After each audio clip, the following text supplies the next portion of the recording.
Bharatiya Janata party इस देश की बर्बादी का नींव है, जो सन 2014 में पड़ा था और आज सन 2021 और 22 आने जा रहा है। योगी और मोदी ने मिलकर के इस प्रदेश को कब्रिस्तान और शमशान घाट में बदल दिया। कोरोना काल में आपने देखा, तो इसलिए माइंड वॉश करके सीधे सीधे भारतीय जनता पार्टी का बाइकआउट करना, इनको हराना है, बस एक लक्ष्य है। मैं देश के गद्दारों, उन गद्दार नेताओं में से नहीं हूं जो अपने फ़ायदे के लिए देश की आत्मा को नीलाम करने वालों के हाथों जाके बिक जाऊं। मैं सच्चा हिंदुस्तानी हूं। मैं उन लोगों से सख्त नफरत करता हूं जो आज़ादी के 53 साल बाद भी अपने कार्यालय पर तिरंगा नहीं फहराए, यानी आरएसएस के लोग, यानी बजरंग दल के लोग। मैं उन गद्दार लोगों के पार्टी की राजनीति कभी नहीं कर सकता जो लोग इस देश की तिरंगा, जो हमारी मर्यादा, जो हमारा सम्मान है, उस तिरंगे को जला करके अपनी राजनीति का शुरुआत किए थे, यानी भारतीय जनता पार्टी और जनसंघ के लोग। तो ये लोग तिरंगे से नफरत करने वाले लोग हैं और मैं तिरंगे से नफरत करने वाले लोगों को अपने पैरों तले रौंदने का शौक़ रखता हूं,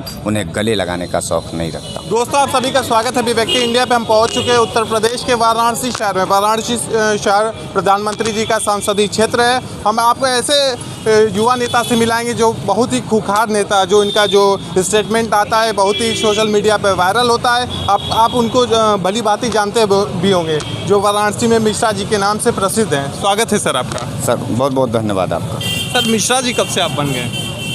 जब से पैदा हुए। अच्छा, बचपन से सब लोग मिश्रा जी आपको बोलता है? निश्चित रूप से मिश्रा जी के यहाँ पैदा हुआ मेरी, तो लोग मुझे प्यार से बनारस वाले मिश्रा जी कहने लगे जी। मैं बनारस की खूबसूरती और बनारस के सवालों पर हमेशा लड़ता हुआ नज़र आता हूँ, इसलिए लोगों को ये लगा कि नहीं, ये व्यक्तिगत रूप से नहीं है, ये पूरे बनारस का सवाल है जी। तो इसलिए हम लोग को तमाम आप जैसे जो साथी लोग हैं जी, वो हमको बनारस वाले मिश्रा जी के नाम से कहने लगे और हो गया, एक नाम पड़ गया बनारस वाले मिश्रा जी। और 2022 के चुनाव है, आने वाला है, तो क्या तैयारियां हैं? निश्चित रूप से सरकार को हटाना है और सरकार के ये जो जालिम सरकार है योगी सरकार की, जो आम मध्यम वर्गीय परिवार के साथ महंगाई का मार कर रहा है, बेरोजगार नौजवानों के साथ रोजगार का धोखाधड़ी कर रहा है, किसानों के साथ दुगनी आय के नाम पर धोखाधड़ी कर रहा है, महिलाओं के साथ उनका आत्मसम्मान और उनके मर्यादाओं का हनन कर यहाँ पर सरकार में ऐसे क्रूर और जालिम सरकार को हटाना है, यानी भारतीय जनता पार्टी को बाहर करना है सत्ता के रास्ते से। लोग कह रहे हैं कि उत्तर प्रदेश में मतलब योगी जी फिर आएंगे, ऐसा कह रहे हैं लोग, काफ़ी लोग। जो लोग कह रहे हैं वो लोग फिर यूपी के नहीं होंगे और यह माटी अपनी बेटी के लिए और अपने खेती के लिए बड़ा समर्पित है, पूर्वांचल की मिट्टी है। और जो लोग कह रहे होंगे वो भारतीय जनता पार्टी के दलाल टाइप के लोग होंगे, जो सिर्फ और सिर्फ भारतीय जनता पार्टी के लिए लड़ते नज़र आते हैं, वो भारत के नहीं हैं। अच्छा। हम लोग भारत के लिए लड़ते हैं, हम लोग भाजपा के लिए नहीं लड़ते हैं। तो वो लोग भाजपा के लोग हैं, उनको कहने दीजिए, निर्णय आएगा, आप देखेंगे कि सत्ता परिवर्तन होगा और जनवादी ताकतें सरकार के अंदर होंगी, हम लोगों के सवाल को सुनने वाली सरकार। तो 2022 का जो चुनाव है उसमें क्या आप भी मतलब लड़ेंगे चुनाव? निश्चित रूप से चुनाव लड़ेंगे। चुनाव लड़ना हर व्यक्ति का अधिकार है और हम लोग तो माने भारतीय जनता पार्टी के नेता चुनाव लड़ेंगे, लेकिन विपक्ष के नेता यानी हमारे जैसे जो नेता हैं वो सवाल पर लड़ेंगे। हम लोगों का सवाल अधूरा सा रह गया है सरकार के सामने। जब भी कोई सवाल किया जाता है तो फर्जी मुकदमे और लाठियों का बौछार और जेल जाना पड़ता है। तो ऐसे डरपोक और कायर और उजड्ड टाइप के सरकारों से अब मन ऊब सा गया है। योगी पूरी तरीके से, योगी की जो सरकार है वो तांडव कर रही है पूरी तरीके से। योगी की सरकार जो है कि पूरी तरीके से गुंडई पर उतरी हुई है, उसके खिलाफ हम लोगों के मन में आक्रोश है और हम लोगों को ये सरकार नहीं चाहिए। अच्छा, लेकिन योगी जी कह रहे हैं काफ़ी उत्तम प्रदेश है, विकास के मामले में नंबर 1 प्रदेश हमारा उत्तर प्रदेश। पागलों की बात सुना करिए, योगी जी की बात सुनना बंद कर दें। योगी जी पागलों की तरह बात कर रहे हैं। योगी जी के अंदर गंभीरता नहीं रह गई है। योगी जी के अंदर जो है अब कोई बौद्धिक क्षमता नहीं रह गई है। उम्र के साथ साथ वो योगी जी अनुभवहीन हो चुके हैं। तो योगी बाबा को अब सत्ता का नशा इस कदर चढ़ गया है कि वो भारतीय लोकतंत्र की मर्यादा भूल चुके हैं और भारतीय लोकतंत्र में किस तरीके से आम, गरीब, गुरबा और किसान को आतंकवादी खालिस्तानी कर रहे हैं भारतीय जनता पार्टी के लोग। आपको सुनकर के पत्रकार दर्द नहीं हो? आपके देश का किसान आतंकवादी हो जाएगा? नौजवान को 2 करोड़ नौकरी देने की बात भारतीय जनता पार्टी कही थी। हमारे बाबूजी और आपके चाचा जी नहीं कहे थे, नरेंद्र मोदी जी कहे थे। उन्होंने दिया आपको। तो वादा खिलाफ़ी जो सरकार करेगी उसको हटाना है, सीधी सी बात है। जो लोग हम लोगों के सवालों को पूरा नहीं कर पाए उनको हटा देना है। ज़बरदस्ती का रिश्तेदारी रखने का क्या मामला है? हमारे रिश्तेदार, हम लोग रिश्तेदार नहीं, हम लोग सरकार चुनते हैं, इसलिए रिश्तेदारी वाली जो बात कर रहे हैं इसका ये मतलब है कि वो हमारे और आपके सवाल को पीछे ढकल करके पैसे के दम पर एक तरीके से, पूरी तरीके से हम लोगों के साथ गद्दारी कर रहे हैं। और गद्दारों को सत्ता से बाहर होना होगा, भारतीय जनता पार्टी को हारना होगा और बाहर जाना होगा। मोदी जी का ये संसदीय क्षेत्र वाराणसी, यहाँ पे काफ़ी लोग बता रहे हैं विकास हो गया है, काम काफ़ी अच्छे हो रहे हैं यहाँ पे। नौजवान आप हैं, आपसे सवाल मेरा है, एक विकास के मानक क्या होते हैं? मतलब वही अच्छे रोड बन जाए, अच्छी लाइटें लग जाए, मतलब जो गरीब है उनको मतलब रोज़गार मिल जाए, यही सब है। तो कितने गरीबों को आपने बनारस के अंदर रोज़गार करते हुए देखा? कहीं देखा?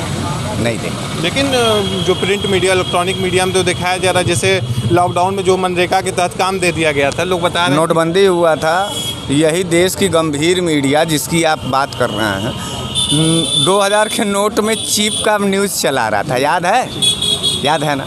बताइए, इतना लापरवाही वाला न्यूज़, चाटुकारिता करते हुए सरकार के पक्ष में बोल देना। 2000 के नोट में चिप मिला आपको? नहीं, बिल्कुल नहीं। किसने चलाया था? अंजना ओम कश्यप ने चलाया था, अमिश देवगन ने चलाया था, संदीप चौरसिया ने चलाया था, वो आर गोस्वामी का पगला, और वो आर भारत वाला पगला जो चिल्ला चिल्ला के बात करता है, कौन गोस्वामी है, हाँ, वो पगला उसको कहा करिए।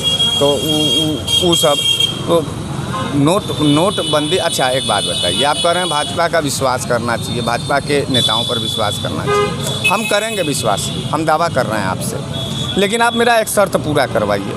अगर नरेंद्र मोदी जी ने कहा था अपने मुंह से, हम तो कह नहीं रहे हैं, नरेंद्र मोदी जी ने कहा था कि नोटबंदी के 50 दिन के बाद अगर स्थितियां नहीं सुधरेंगी, देश का व्यवस्था नहीं सुधरेगा, तो हमको किसी चौराहे पर बुला के 50 जूता मार दीजिएगा। हम नहीं कर रहे हैं, याद करिएगा, नरेंद्र मोदी जी का स्थिति बद से बदतर हो गई, 0% -0 के GDP पर हैं, पूरी तरीके से देश कंगाल और बेहाल है, और पूरे देश की संपत्तियां बेचने पर सरकार मजबूर है, आमादा है, एकदम रिजिट है। ईमानदारी से 50 जूता कहीं नरेंद्र मोदी खा लें, हम मान जाएंगे कि वो मतलब बड़े ईमानदार नेता हैं। और भारतीय जनता पार्टी के नेताओं की बात सुनना चाहिए। भारतीय जनता पार्टी के नेताओं की बात सुनने का मतलब कि आपको पागल करार कर दिया जाएगा, आपको सड़क पर दौड़ा के कुत्ते काटने लगेंगे, आपको बैल, जानवर, गाय, सब लोग आपको जो है हिकारत भरी निगाह से देखेंगे। इंसानों की तो बात छोड़िए। और वैसे कहीं गाँव गिराव में अब जाकर के भारतीय जनता पार्टी के पक्ष में कोई सवाल मत पूछिएगा, गाँव वाले बड़ी मार रहे हैं, दौड़ा के मार रहे हैं, भाजपा वाले बचाएंगे भी नहीं। सरकार पूरी तरीके से क्रूरता पर है, दगाबाजी पर है। भारतीय जनता पार्टी इस देश की बर्बादी का नींव है, जो सन 2014 में पड़ा था, और आज सन 2021 और 22 आने जा रहा है। योगी और मोदी ने मिलकर के इस प्रदेश को कब्रिस्तान और शमशान घाट में बदल दिया। कोरोना काल में आपने देखा, तो इसलिए माइंड वॉश करके सीधे भारतीय जनता पार्टी का बाइकआउट करना, इनको हराना है, बस एक लक्ष्य है। अच्छा, तो आप अगर चुनाव लड़ेंगे 2022 में तो किस पार्टी से? पार्टी में आवेदन किए हैं, विपक्ष में ही लड़ेंगे। अच्छा, कोई पार्टी समझ में आएगा तो वो दे देगी टिकट तो ठीक है, नहीं तो निर्दल लड़ेंगे। कहीं मोदी जी ने सटा लें आपको कि आप उनके खिलाफ बीजेपी के बोलते हैं कि आप रहेंगे साथ में, तो बोलेंगे नहीं? मैं देश के गद्दारों, उन गद्दार नेताओं में से नहीं हूं जो अपने फ़ायदे के लिए देश की आत्मा को नीलाम करने वालों के हाथों जाके बिक जाऊं। मैं सच्चा हिंदुस्तानी हूँ।